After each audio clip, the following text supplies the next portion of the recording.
Bonjour, dans cette vidéo, nous allons voir comment interagir avec vos étudiants à travers des exercices. Une fois que vous avez préparé votre matériel éducationnel, il est très important de suivre l'assimilation des étudiants et de vérifier que l'information a été correctement reçue. Ceci peut se faire à travers des exercices sous forme de questions à réponse courte ou de questions à choix multiples ou de devoirs dans lesquels les élèves ou les étudiants doivent créer un document, par exemple Word ou PowerPoint, pour répondre à vos exercices. Donc pour faire ça, on va aller dans Créer. Et il y a les trois possibilités: devoir, questionnaire, question. Devoir, c'est une question que vous allez poser à vos étudiants sous forme d'un travail à faire. Ils vont le faire sur leur ordinateur, puis l'uploader pour vous le rendre. Le questionnaire, ça se fait à travers Google Forms. Il faut avoir certaines connaissances dans Google Forms pour le faire. Et finalement, question. Ça, c'est la partie la plus utilisée. On choisit question. Là, cette fonction nous permet de proposer soit une question à réponse courte ou une question à choix multiples. Dans la question à choix multiples, par exemple, on va ici mettre l'UTM propose une formation pour l'enseignement à distance. Voilà notre question. Vous pouvez ajouter une description, mais c'est facultatif. On va vous dire par exemple oui et non. Ça, c'est une question très facile. Voilà, on a préparé notre question. On peut associer une pièce jointe à la question. Par exemple, si on pose une question sur un graphique, sur une image, voyez, on peut associer la question à cette image-là pour que les étudiants puissent faire le commentaire ou la réponse. Là, c'est les paramètres de la question. La question va s'afficher dans notre cours.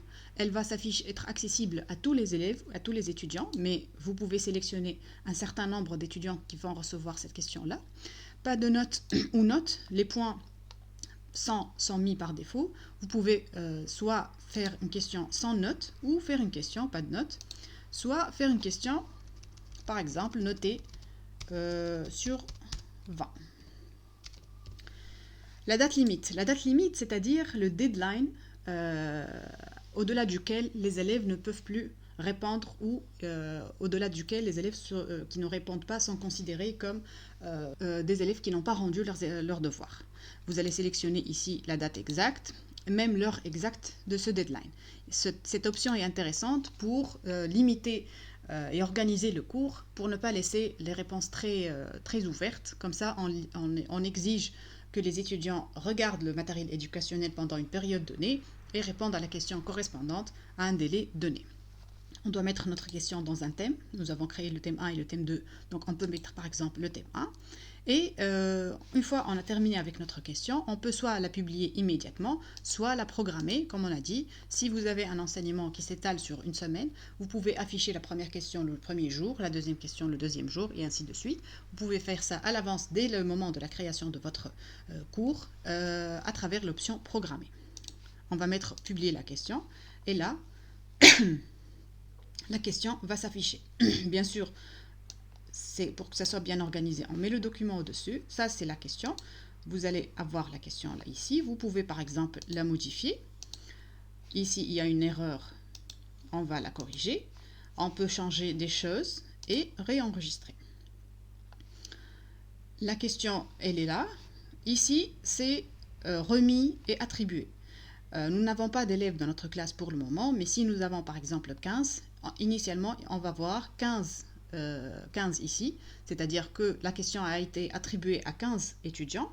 Si par exemple il y a 3 étudiants qui ont répondu, on va avoir 3 remis.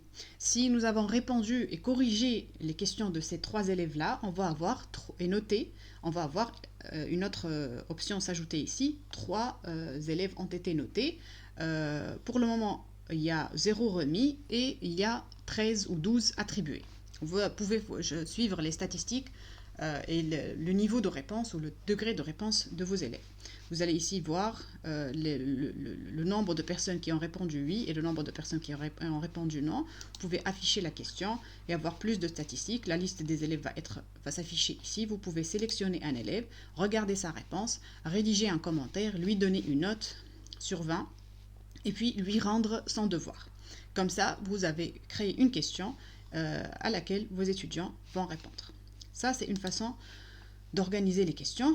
Vous pouvez ajouter d'autres questions ici et interagir avec votre classe. C'est pour cette raison que la fonction question est intéressante. Ça permet de suivre l'assimilation de l'information par l'étudiant.